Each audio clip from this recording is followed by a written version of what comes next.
So ఇక YS Sharmila చేసిన వ్యాఖ్యలను ఎలా పరిగణించాలి సార్?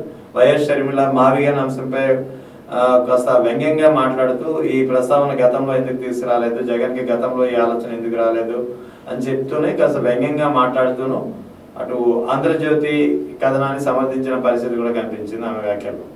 షర్మిల గారి పాయింట్ ఏంటంటే వారు వ్యక్తిగత కుటుంబ తగాదాలని రాజకీయ అజెండాలోకి చేర్చేసినారు. మొదటి నుంచి చేర్చారు, ఇప్పుడు కంటిన్యూ అవుతున్నారు.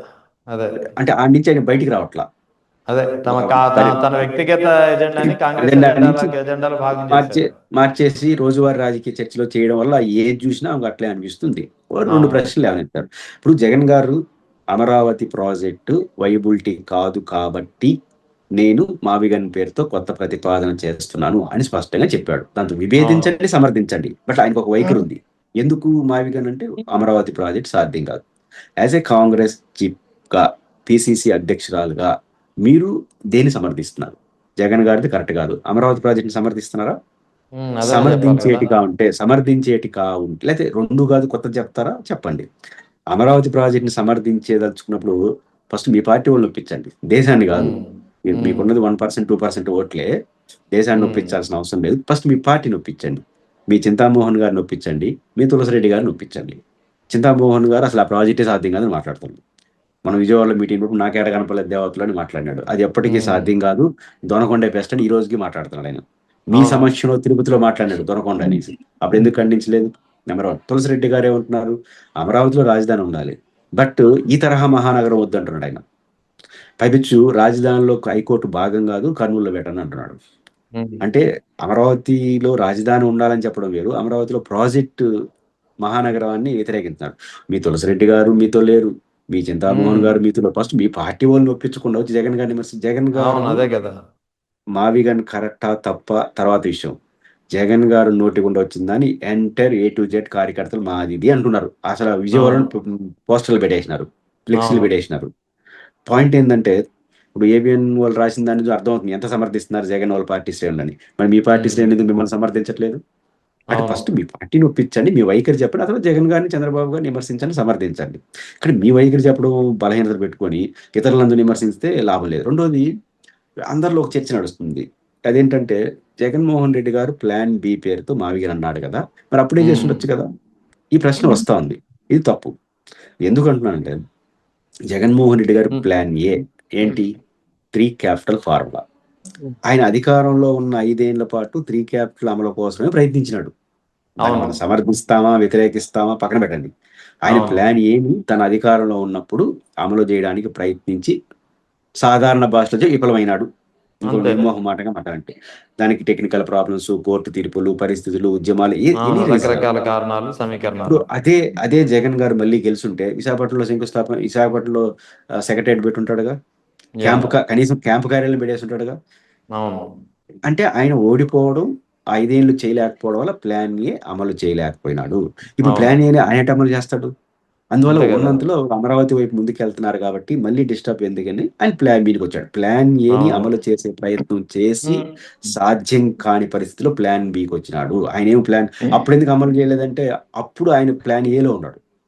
ఆ ప్లాన్ ఏ వర్కౌట్ కాలేదు, ఆయన చేయలేకపోయినాడు.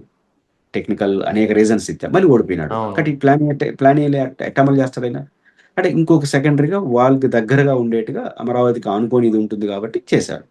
కాబట్టి ప్లాన్ ఏ చేయలేక, ప్లాన్ బి చేయలేక కాదు, ప్లాన్ బి ఆ రోజు లేదు. ఆ రోజు ప్లాన్ ఏ 3 క్యాపిటల్ అది చేయడం ట్రై చేయండి, చేయలేదు కాబట్టి వెనక్కి వచ్చేసినాడు. ఇప్పుడు ప్లాన్ బికి వచ్చినాడు. ప్లాన్ బి ఎందుకు వచ్చినాడు? అమరావతికి అది దగ్గరగా ఉంటుంది కాబట్టి ఆయన ప్లాన్ ఏ ప్లాన్ బి పట్ల స్పష్టంగా ఉన్నాడు. దానిపైన వెటకారం చేయడం అంటే అర్థం లేని విషయం. అయితే ఇక్కడ ఈ అంశాన్ని ఎలా చూడాలి సార్? వాస్తవానికి వైఎస్ జగన్ ఫస్ట్ ఏది మాట్లాడినా సరే ముందు ట్రోల్ చేస్తున్నారు, తర్వాత అందరూ అదే దారిలోకి వస్తున్నారు.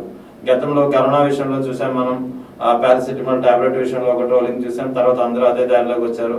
ఆ తర్వాత సహజీవనం చేయాలనే విషయంలో చూసాం, ట్రోలింగ్ జరిగింది, తర్వాత అందరూ అదే దారిలోకి వచ్చారు.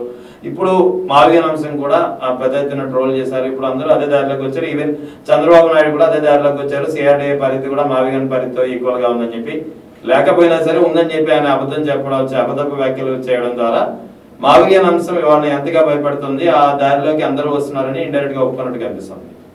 మొదట ఏమనుకున్నానంటే జగన్మోహన్ రెడ్డి గారు రాజధాని విషయంలో ప్రతిదారి రివర్స్ లో చెప్తుంటాడు అని స్టార్ట్ అయిపోయింది యా ఫస్ట్. దాంట్లో మాదిగన్ను, ఈ పేరేంది, అమరావతి, ఈ చర్చ వచ్చింది. కానీ జగన్మోహన్ రెడ్డి గారు లేవనెత్తిన కొన్ని కీలక అంశాలు. ఈరోజు అమరావతి రాజధాని ప్రాజెక్ట్ వేరు, రాజధాని వేరు. రాజధాని అనేది అవును రాజధాని కార్యాలయాలు. కాబట్టి జగన్ గారు వ్యతిరేకిస్తా ఉండేది కార్యాలయాలు పెట్టడం గురించి కాదు, రాజధానిని, రాజధానిలో ఉన్నటువంటి నగరాన్ని ఆయన వ్యతిరేకిస్తా ఉమ్, ఉండేది. నగరాన్ని, కొత్త నగరం వైబిలిటీ లేదు అని ప్రశ్నించారు. అంతే రెండోది, పైపెచ్చు జగన్ గారి ప్రతిపాదన రైతులకు కూడా ప్రయోజనం ఉంది.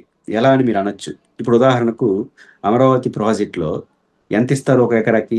100 సెంట్లు భూమి రైతు ఇస్తే 24 నుంచి 27 సెంట్లు ఇస్తారు. కానీ అవును జగన్ గారు మావిగాని కానీ సక్సెస్ అయిపోయింది అనుకోండి, ఫ్లాట్లన్నీ, ఈ రాజధాని నిర్మాణాలన్నీ మంగళగిరి ఆ సైడ్ సరిపోతాయి. యా యా 100 సెంట్లు వాళ్ళకి వెళ్ళిపోతాయి, ఎవరికి? రైతులకి. అప్పుడు ఎక్కువ ఆదాయం కూడా వస్తుంది కదా. So S S Jaganmohan Reddy గారు వైబిలిటీ కూడినటువంటి వ్యాఖ్యలు చేయడం, ప్రభుత్వం వైపు నుంచి దీన్ని సమర్థించుకోవడానికి హేతుబద్ధమైన కారణాలతో రాలేకపోతున్నాడు. కాబట్టి జగన్మోహన్ రెడ్డి గారు ఖచ్చితంగా ఈ రోజు నెగిటివ్ ట్రోల్ నుంచి పాజిటివ్ ట్రోల్స్ గా మారిపోయింది. అవునండి. ఇక ప్రధానంగా ఇప్పుడు ఆ, నిన్నటి నుంచి ఒక అంశం, ముఖ్యంగా వైఎస్ఆర్ మరణం నేపథ్యంలో అచ్చెన్నాయుడు బొత్స సత్యనారాయణ ఇరుకున పెట్టేందుకు, బొత్స సత్యనారాయణ ఇబ్బంది పెట్టేందుకు అచ్చెన్నాయుడు చేసినటువంటి వ్యాఖ్యలు ఎలా తీసుకోవాలి, ఎలా పరిగణించాలి, అంటే ఏం చేయాలనుకుంటున్నారు వీళ్ళంతా? దివంగతులైన నాయకుల పైన, అది అచ్చెన్నాయుడు గారి పట్ల కావచ్చు, అది ఎర్రమనాయుడు గారి పట్ల కావచ్చు, వైఎస్ రాజశేఖర రెడ్డి గారి పట్ల కావచ్చు, ఎవరు యా అభ్యంతరకర వ్యాఖ్యలు చేయడం అభ్యంతరకరం. ఇప్పుడు తమ్మినేని సీతారాం గారు ఎర్రమనాయుడు గారి పైన వ్యాఖ్యలు, నేను రెండింటిని తప్పుపడతాను. అయితే ఇక్కడ ప్రాబ్లం ఏంటంటే, అచ్చెన్నాయుడు గారు అర్థం పర్థం లేని వాదం తీసుకొచ్చాడు. ఇప్పుడు అవును రాజశేఖర రెడ్డి గారి మరణం కారణం తొలి లబ్ధిదారుడు జగన్ అనే వరకు తెలిపినాడు. ఇది సందర్భమా పోని? ఏ అవును సందర్భము? జగన్ గారు తొలి లబ్ధిదారుడు కాదు. వైఎస్ రాజశేఖర రెడ్డి ఆశయాలను ఆయన ప్రతిబింబంగా కంకణదారుడై రాజకీయాలు చేస్తున్నాడు. లబ్ధిదారుడు కాదు జగన్, వారసుడుగా జగన్ రాజశేఖర రెడ్డి గారి ఆశయాలని ఈ రోజుకి నిలబెట్టాడంటే ఆయన కంకణం కట్టుకున్నాడు. అవును రెండు, జగన్మోహన్ రెడ్డి గారు రాజశేఖర రెడ్డి చనిపోయిన వెంటనే జైలుకి వెళ్ళాడు. 16 నెలలు జైల్లో ఉన్నాడు. 12 ఏళ్ల పాటు ప్రతిపక్షంలో ఉన్నాడు, కొట్లాడాడు, సాధించి ముఖ్యమంత్రి అయి రాజశేఖర రెడ్డి ఆశయాల కోసం ముందుకెళ్ళిన వ్యక్తి తప్ప రాజశేఖర రెడ్డి మరణానికి తొలి లబ్ధిదారుడు ఎట్టవుతాడు? పోరాట అవును యోధుడుగా కంకణబద్ధుడై నిలబడ్డాడు. కాబట్టి రాజశేఖర రెడ్డి గారి మరణానికి తొలి లబ్ధిదారుడు కాదు జగన్. రాజశేఖర రెడ్డి గారి మరణం తర్వాత ఆయన ఆశయాలు కొనసాగించే కంకణదారుడు అయినాడు. కాబట్టి ఇది అవును అర్థం పర్థులైన వారిని వాళ్ళు తీసుకొచ్చారు. ఇది సరైనది కాదు, దీన్ని ఖండించాలి, తప్పు పట్టాలి. తెలుగుదేశానికి కూడా ఇది మంచిది కాదు, అది వాళ్ళు ఆలోచించాలి. అట్ ద సేమ్ టైం ఖండించే పేరుతో ఎర్రమనాయుడు గారి మరణాన్ని ఇక్కడ వివాదం చేయాల్సిన అవసరం, ఏదైనా ఆధారాలు ఉంటే ఫైట్. కాబట్టి అంతే దివంగతులైన నాయకుల పైన అన్నెసరిగా యాక్టివిటీ చేస్తే అది ఏ పార్టీకి అంత మంచిది కాదు, సమాజానికి మంచి సిగ్నల్స్ వెళ్ళవు.